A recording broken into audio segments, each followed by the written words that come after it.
Hello दोस्तों, आप सभी को स्वागत है बासु एनसीईआरटी क्लासेस में। तो दोस्तों आज हम लोग एक नए टॉपिक को लेकर आए हैं। क्या है टॉपिक? व्यंजन वर्ण। तो व्यंजन वर्ण होता क्या? इसके पिछले वाले वीडियो में आपको स्वर्ण वर्ण के बारे में सारी जानकारी हम दे चुके हैं। अब नेक्स्ट टॉपिक है व्यंजन वर्ण। तो व्यंजन वर्ण होता क्या है? तो व्यंजन वर्ण को समझने के लिए मतलब क्या होता है कि जो वर्ण में स्वरों की सहायता से बोली जाए या जो वर्ण स्वरों की सहायता से बोली जाती है उसे हम व्यंजन कहते हैं। मतलब व्यंजन वर्ण में किसकी सहायता से बोला जाता है? इसमें स्वरों की सहायता हो, उसी को हम क्या बोलते हैं? व्यंजन वर्ण कहते हैं। जैसे आप देख सकते हैं कि अगर सपोज ये हम का लिखते हैं, ठीक है, का, तो ये का लिखने के लिए इसमें क्या है कि का को अगर हम तोड़ेंगे तो क्या होगा? इसको हम का हलंत प्लस आ, तभी तो का पर जोड़ आ, तभी तो ये का बना है। क्योंकि ये का है, ये दो एक स्वर का हेल्प क्या हो रहा है? आ का इसमें हेल्प हो रहा है। अरे आ का ही तो हेल्प हो रहा है, तभी तो ये का बन रहा है। तो व्यंजन वर्ण क्या होता है कि दो किसी भी स्वर की सहायता से जो भी वर्ण उत्पन्न हो उसी को हम क्या कहते हैं? व्यंजन वर्ण कहते हैं। तो चलिए, तो सबसे पहले देखिए कि उसी तरह से कोई सा भी ले लीजिए, का हो गया, या हो गया, ट हो गया, किसी में को भी अगर लीजिएगा तो क्या होगा? उसमें आ की मात्रा से या आ की सहायता से वो वर्ण बनाया गया है। तो इसमें क्या है? स्वरों की हेल्प हो रहा है। आ क्या? आ एक स्वर है, पिछले वीडियो में बता चुके हैं। आ क्या? एक स्वर है। तो यहाँ पे स्वरों की हेल्प से व्यंजन का फॉर्मेशन हो रहा है या उत्पत्ति हो रहा है। ठीक है, उसी तरह से देखिए कि क्या हो रहा है कि व्यंजन वर्ण को 6 भागों में या 6 प्रकार में डिवाइड किया गया या 6 टाइप में डिवाइड किया गया। पहला कौन सा है? देखिए, स्पर्शी या स्पर्श व्यंजन, स्पर्शी या स्पर्श व्यंजन। दूसरा क्या है? उक्षिप्त या द्विगुण व्यंजन। तीसरा क्या है? अनुनासिक या नासिक व्यंजन। चौथा क्या है? अंतस्थ व्यंजन। पांचवा क्या है? ऊष्म या संघर्षी व्यंजन। और छठा क्या है? संयुक्त व्यंजन। ठीक है, तो सबसे पहला देखिए स्पर्शी या स्पर्श व्यंजन। स्पर्शी या स्पर्श व्यंजन की संख्या कितना होता है? 25 होता है। 25 कौन कौन? क से लेके म तक। अब बोलेगा सर क से लेके म तक, का म 2 हो गया। अरे क से मतलब कि एक हो गया का खा गा घड़ा, फिर चा छा जा झा, फिर पा फा बा भमा, सॉरी ता टा ठा डा ढना, फिर ता था दा धाना, फिर पा फा बा भामा। कितना हुआ? 5 5 गुने 5 × 5 25। तो ये कितना हुआ? क से लेके म तक की संख्या क्या हो गया? इसी को हम बोलते हैं स्पर्श व्यंजन बोलते हैं। उसी तरह से क्या है? द्विगुण व्यंजन, उक्षिप्त या द्विगुण, 2 गुण वाले व्यंजन जिसमें 2 व्यंजनों का मेल से यह बनती है, 2 गुणों का मेल उसमें हो, उसे क्या बोलते हैं? द्विगुण व्यंजन। ये होता है ढ, ड और ढ, ड और ढ, ये 2 होता है। ये एक नवनिर्मित वर्ण है। क्या है? एक नवनिर्मित वर्ण है। या इसको लिखने के लिए या तुम लिख सकते इसको, इसी को लिख सकते, इसी को ड लिख सकते हो ऐसे, या ढ, सॉरी ढ ऐसे। मतलब ये इसके रूप में लिख सकते या ऐसे भी लिख सकते। ये इसी के स्थान पे रहता है। जो ढ ऐसे भी लिख सकते हो, ऐसे भी लिख सकते हो, ये इसी के स्थान के पास रहेगा। और ढ है, सॉरी ड है जो ऐसे इसी के स्थान पे रहेगा। ड के पास रहेगा ड, ढ के पास रहेगा ढ। चाहे तुम ऐसे लिखो चाहे ऐसे लिखो, दोनों सेम है। क्योंकि ये इस चीज को जो लिया जाता है, दोनों का जो उच्चारण है दोनों का सेम है।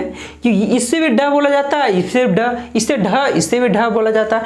तो ये उच्चारण दोनों का सेम है। तो किसके स्थान पर रखा जाता है? इसी के स्थान पर रखा। ये 3 नंबर पे तो 3 नंबर पर रखा जाता है, 4 नंबर तो 4 नंबर पर रखा जाता है। ये इस ढ ढ को जो है, ये ढ ढ को हिंदी व्याकरण में लिया जाता है, अदरवाइज नहीं लिया जाता। संस्कृत वगैरह में ये सब का मान्यता नहीं है। ये सिर्फ हिंदी व्याकरण के लिए वैलिड है। अब चलिए, अब इसका देखिएगा थर्ड, अनुनासिक या नासिक व्यंजन। अनुनासिक या नासिक व्यंजन की संख्या कितना है? 5 है। कौन कौन? ये है अड़ा, ये इसको बोलते हैं अड़ा, न्या, ना, ना, मा। ये 5 हो गया। कवार्ग, चवार्ग, टवार्ग, तवार्ग, पवार्ग का अंतिम वर्ण या 5वां वर्ण। 5वां वर्ण हुआ ना पंचम वर्ण, कि ये का पंचम वर्ण, चा का पंचम वर्ण, टा का पंचम वर्ण और ता का पंचम वर्ण, पा का पंचम वर्ण। तो पंचम वर्ण ही क्या कहलाता है? नासिक या अनुनासिक व्यंजन कहलाता है। इसकी संख्या कितना है? 5। अब आइए 4 अंतस्थ व्यंजन। अंतस्थ व्यंजन कौन कौन सा है? 4 है। कौन कौन है? य, र, ल, ठीक है, य र ल व, ये कौन है, अंतस्थ व्यंजन। अंतस्थ व्यंजन की संख्या कितना है, 4 होगा। उसी तरह सवाल ये क्या है, ऊष्म या संहर्षी व्यंजन। ऊष्म या संहर्षी व्यंजन, इसकी संख्या कितना है, 4 है। कौन कौन, तालब श, मूर्धन्य श, दंती स, ह। तालब श, मूर्धन्य श, दंती स, ह, इसकी संख्या कितना है, 4 हो गया। उसी तरह सवाल ये संयुक्त व्यंजन। संयुक्त व्यंजन की संख्या कितना है, 4 है। कौन कौन है, छ, त्र, ज्ञ और श्र, इसकी संख्या कितना हुआ, 4 हो गया। तो ये आपका व्यंजन का जो जितने पार्ट्स में 6 पार्ट्स में बांटा गया था, ये 6 पार्ट्स का यहाँ पे। चलिए अब इसमें हम नेक्स्ट आते हैं, ये देखिए वर्ग तालिका। वर्ग तालिका में क्या है, वर्ग तालिका, वर्ग तालिका में देखिए सबका वर्ग दिया हुआ कि का, ख, ग, घ और अड़। तो ये क्या है, क से म तक का स्पर्शी व्यंजन। क्या बताए थे, स्पर्शी व्यंजन 25 बताए थे। तो 25 में कौन कौन, सबका अलग अलग वर्ग में, अलग अलग कैटेगरी में बांटा गया। जाहिर सी बात है सभी को ऐसा थोड़ी ना कि सभी एक ही कैटेगरी में बांटा, हर का अलग अलग फंक्शन है, हर का अलग अलग उच्चारण स्थान है, हर का अलग अलग काम है। तो सबका अलग अलग एक क्या कि सबका वर्ग बांट दिया गया कि भाई तुम इस कैटेगरी में रहोगे, तुम इस कैटेगरी में रहोगे। उसी टाइप से देखिए क्या है कि वर्ग सबसे पहले जो क, ख, ग, घ, ड़ को है वो क वर्ग में, जिसको क वर्ग बोलते हैं, क वर्ग में डिवाइड कर दिया, जिसको हम क्या बोलते हैं, क वर्ग। ठीक है, उसी तरह से देखिए च को, उसी तरह से च को देखिए क्या है, च वर्ग में डाल दिया। च, छ, ज, झ, ञ, इसको च वर्ग में डाल दिया। उसी ट, ठ, ड, ढ, न को क्या है, ट वर्ग में डाल दिया। उसी त, थ, द, ध, न को त वर्ग में, प, फ, ब, भ को प वर्ग में। ये 5 वर्ग है, ये 5 वर्ग में अलग अलग सबको डाल दिया है। तो इसमें क्या बोल रहे थे, जो स्पर्शी व्यंजन हो 25 होता है, स्पर्शी व्यंजन 25 होता है। तो ये कितना हो गया, ये 20 हो गया। 20 + 5 ये भी स्पर्शी व्यंजन में आता है। ठीक है, ये अनुनासिक जो है ना, ये भी एक स्पर्शी व्यंजन के अंदर आता है, अंतर्गत आता है। ठीक है, तो ये 20 हुआ, ये 5 हुआ, 20 और 5 25, तब स्पर्शी व्यंजन 25। ये मत समझना कि अनुनासिक अलग होगा, नहीं, स्पर्शी व्यंजन के ही अंदर ये क्या रहा है, ये अनुनासिक भी आता है, जिसके कारण कितना 25 काउंट होता है स्पर्शी व्यंजन। अब देखिए कि अनुनासिक व्यंजन कौन कौन सा है, अड़ा हो गया, ञ हो गया, न हो गया, ना हो गया, अम्मा हो गया।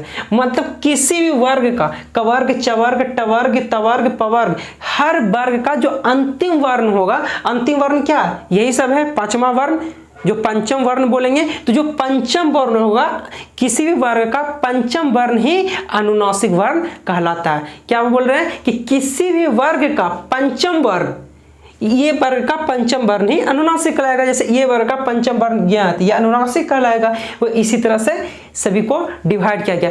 अब देखिए कि वर्णों का, जैसे स्वरों का क्या बोलते हैं, स्वरों का उच्चारण स्थान सभी को, तो भाई जो हम स्वर अपने भाषा में बोल रहे हैं, तो किसी उच्चारण स्थान होगा कि हाँ भाई इस जैसे हम किसी को मार रहे हैं, तो ये मारने का स्थान क्या, हाथ है, हाथ से किसी को लपड़ मार रहे हैं भाई, हैं।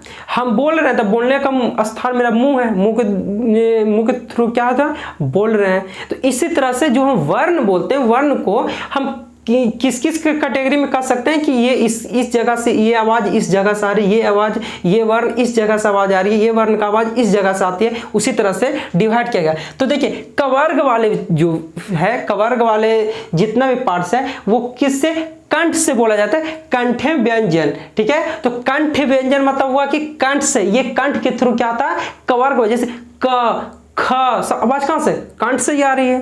तो ये क्या, कंठ से आवाज वो निकलती है, कवर्ग वाले जो भी है। ठीक है, अब उसी तरह से चवर्ग वाले पार्ट्स, तो चवर्ग वाला क्या, च, छ, ज, झ, ञ। तो इसमें क्या चीज से निकला, ताला भी, जिसको ताला भी बोलते हैं, ताल से, तालु, तालु बोलिए या ताल बोल। ठीक है, ये तालु, यहां लिख लीजिए तालु, ये तालु से आता है। तालु कौन सा, जो देखो ऊपर वाले हिस्से का, जैसे ऊपर वाले हिस्से का दांत से पहले का जो फेस होता है, ऊपर वाले हिस्से का, जो ये ऊपर वाले हिस्सा है ना, उसका दांत से पहले वाले फेस, ऊपर में जो दांत है उससे पहले वाले फेस में, जैसे चा, तो जीभ कहां टकरा रहे, दांत से जस्ट थोड़ा सा पहले ऊपर में, तभी तो छ, यही ये आपका तालु हो गया। तो ये आवाज कहां से निकल रही है, जैसे तुम ही बोल के देखो ना, ये तो हम ही क्या है, तुम खुद बोल के देखो, तुमको पता चलेगा कि च, छ, ज, छ यहाँ कहां से आवाज निकल रही है। तो जीभ का जो हेल्प होगा, जीभ की सहायता से आपके दांत से पहले वाले हिस्से ऊपर जो तालु है उसी के थ्रू क्या होगा, चवर्ग वाले आवाज निकलेगा। अब देखिए उसी तरह से टवर्ग वाले ही भाग, जो टवर्ग वाले वर्ण है वो किस तरह से, मूर्धा से या मूर्धन्य व्यंजन से। जैसे टवर्ग क्या, जैसे तुम बोल के देखो ट, ठ, ड, तो क्या जीभ को है ना कि तुम थोड़ा हल्का राउंड कर लेते हो। ट बोलने वक्त क्या है कि जीभ को ऐसे लिए ऊपर राउंड करके, जो सबसे ऊपर वाले हिस्सा है, जो आगे सब दांत से पहले वाला हिस्सा नहीं, जो दांत के बाद था वो वाला हिस्सा नहीं, उसका और बीच वाले हिस्सा दम, उसी को कहते हैं मूर्धा बोलते हैं। तो वो मूर्धा में टच होके ये आवाज निकलती है, ट, जीभ को राउंड करके ऊपर की ओर सटता है, वही मूर्धा कहलाता है। ठीक है, तो क्या हुआ, ट, ठ, ड, ढ, न, ये क्या हुआ, ये टवर्ग वाला क्या से, मूर्धा के थ्रू आवाज निकलता है। उसी की तरह से न, ये सॉरी न बोल रहे हैं, ये तवर्ग वाले हिस्सा, तवर्ग वाले हिस्सा को देखिए दांत से, जैसे त, थ, द, ध, न, ये दांत जो जीभ हो रहा है ये कहाँ टकरा रही है, दांत से। जो दांत है ना, जो आगे वाले दांत है, जो ऊपर के आगे वाले दांत, त, थ, ये सब दांत की ओर टच हो रहा है, दांत पे टच होने के कारण ही आवाज ये हम त, थ को हम निकालते हैं। तो किसके कारण है, दंत व्यंजन जो हो रहा है दांत के थ्रू हम निकालते हैं। ठीक है, ये तवर्ग वाले हिस्से। अब पवर्ग वाले हिस्से तो जनरली कोई बता सकता है, प, फ, ब, भ, म, ये ओट जो होता है, ओट दोनों को मिला के हम ये आवाज निकाल पा रहे हैं। तो ये आपका था उच्चारण का स्थान। ठीक है, जो ओष्ठ से क्या निकला, पवर्ग वाले हिस्से का जितना भी वर्ण है, तो ये आपका उच्चारण का स्थान था। आप सभी समझ में आ रहा है कि कवर्ग, टवर्ग, चवर्ग, तवर्ग, पवर्ग क्या हुआ, ये सभी का वर्ग तालिका को आप दिमाग में रखिएगा। आप जनरली एकदम आसानी से आप किसी भी चीज को हम बता सकते हैं कि हाँ कौन सा अनुनासिक बोल जाएगा, अनुनासिक कौन सा है, तब तुम बता देना कि भाई किसी भी वर्ग का अंतिम या पंचम वर्ण ही अनुनासिक कहलाता है। तो अनुनासिक का संख्या कितना है भाई, तो 5 अनुनासिक का संख्या, क्योंकि 1 2 3 4 5। ठीक है, तो ये हो गया। चलिए अब नेक्स्ट स्लाइड में देखते हैं। अब यहाँ देखिए अंतस्थ व्यंजन, तो आपको बताएं तो कितने बताए थे कि अंतस्थ व्यंजन 4 है। कौन कौन, य, र, ल और व, ये कौन है, अंतस्थ व्यंजन। अब इसी में देखिए अर्धस्वर की संख्या कितना, अर्धस्वर की संख्या 2 है। या और व क्या है, एक अर्धस्वर है। ठीक है, उसी तरह से देखिए पार्श्विक व्यंजन कितना है, पार्श्विक व्यंजन की संख्या 1 है। कौन, सिर्फ ल। पार्श्विक व्यंजन की संख्या कितना है, 1। कौन सा है, सिर्फ एक है, क्या है, ल। उसी तरह से देखिए लुंठित व्यंजन की संख्या कितना है, लुंठित व्यंजन की संख्या सिर्फ 1। कौन सा है, र। ठीक है, ये हो गया लुंठित व्यंजन की संख्या 1। अब बोलेगा अंतस्थ व्यंजन की संख्या 4 होगा, या, र, ल, व। अर्धस्वर की संख्या कितना है, 2 है, या, व है। ठीक है, उसी तरह से पार्श्विक व्यंजन की संख्या कितना है, पार्श्विक व्यंजन की संख्या 1 है, ल है।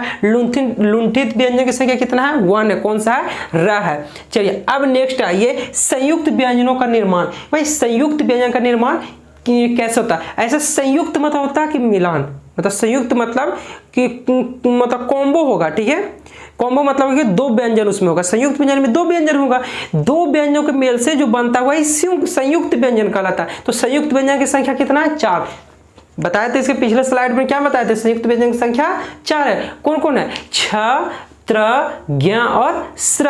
कौन कौन है, यहाँ पे लिख देते हैं। ठीक है, एक हो गया छ, एक हो गया त्र, एक हो गया श्र और एक हो गया ज्ञ। कौन कौन है, छ, त्र, स्र और ज्ञ। ये कौन सा, संयुक्त व्यंजन। अब इसको हम कैसे कहेंगे कि सर ये संयुक्त व्यंजन है, चलिए इसको हम बताते हैं कैसे। जैसे तुम देखोगे, देखिए छ का फॉर्मेशन कैसे होता है, पहला देख लेते हैं कि छ कैसे बनता है।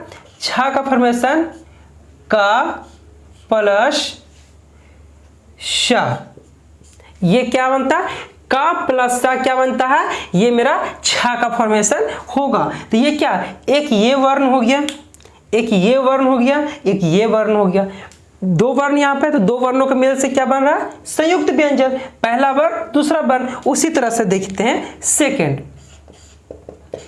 क्या है, त्र है। तो त्र का फॉर्मेशन कैसे होगा भाई, त्र कैसे बनेगा, ये बनेगा ता प्लस रा, ता हलंत प्लस रा, ये त्रा का फॉर्मेशन होता है ता हलंत रा। ये क्या हो गया, पहला वर्ण दूसरा वर्ण, तो क्या बोले थे संयुक्त, क्या बोले थे संयुक्त व्यंजन दो वर्णों के मेल से बनता है। तो यहाँ पहला वर्ण ये, दूसरा वर्ण ये, तो ये क्या हो गया, त्रा हो गया। उसी तरह से नेक्स्ट देखते हैं, नेक्स्ट आपका कौन सा है, थर्ड।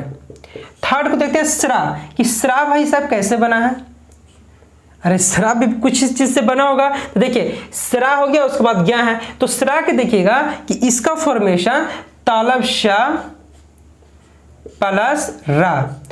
स्रा का फॉर्मेशन कैसे हुआ, तालब शा प्लस रा, इसका कैसे बन गया, स्रा बन गया। तो ये एक पहला स्वर ये हो गया, दूसरा सॉरी पहला वर्ण ये हो गया, दूसरा वर्ण ये हो गया, तो दो वर्णों के मेल से यहाँ भी स्रा हुआ। उसी तरह से चौथा देखिए, चौथा क्या है, ज्ञा, इसका फॉर्मेशन क्या हुआ, जा प्लस ज्ञा, चा छा जा झा ञा, जा हलंत प्लस या से क्या बनता है, ज्ञा बनता है। तो ये इस तरह से पहला स्वर, पहला वर्ण दूसरा वर्ण, मतलब दो वर्णों के मेल से क्या है इस चीज का फॉर्मेशन हुआ, तो इसीलिए क्या वो कहलाया, संयुक्त व्यंजन कहलाया। तो संयुक्त व्यंजन का निर्माण क्या है कि दो वर्णों के मेल से संयुक्त व्यंजन का निर्माण होता है। चलिए अगली क्लास में, ये तो आज के लिए लास्ट इतना ही है, अगली क्लास में सबसे इंपॉर्टेंट जो काफ़ी एग्जाम में पूछे जाते हैं, या किसी भी एग्जाम में तुम 9th-10th लेवल पर देते हो या जनरल की तैयारी कर रहे हो, उसके लिए भी हद बहुत ज़्यादा किससे पूछता है, अल्प प्राण, महाप्राण, सघोष, अघोष, ये सब क्या होता है नेक्स्ट वीडियो में, नेक्स्ट क्लास में आपको इसके बारे में डिफाइन करेंगे, ये एक्सप्लेन करेंगे। तो सबसे इंपॉर्टेंट क्या हो गया, अल्प प्राण, महाप्राण, अघोष, सघोष, इसका वीडियो मत छोड़िएगा। तो आज के लिए बस इतना ही, अगले क्लास में मिलते हैं। जय हिंद दोस्तों।